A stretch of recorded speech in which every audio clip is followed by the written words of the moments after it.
கம்பஞ்சங்கு விழுந்த மாதிரியே கண்ணுக்குள்ள நுழைஞ்சு ஒரு திரியே கொடிய விட்டு கொதிச்ச மல்லிகையே ஒரு மொழியில் சிரிச்சு பேசறியே வாயு மேல வாய வச்சு வார்த்தைகளை உறிஞ்சு புட்ட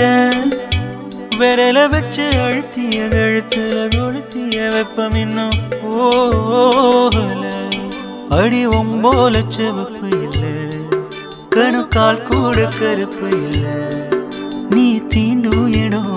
தித்திக்குமே இனி பாக்கி உடம்பு செய்ய வேண்டும் பாக்கியமே குறுக்கு சிறுத்தவளே என்ன குங்குமத்தில் கரைச்சவளே நெஞ்சில் மஞ்சள் தேய்ச்சி குளிக்கையில் என்ன கொஞ்சம் பூசு தாயே உங்கொலுசுக்கு மணியாக என்ன கொஞ்சம் மாத்து தாயே.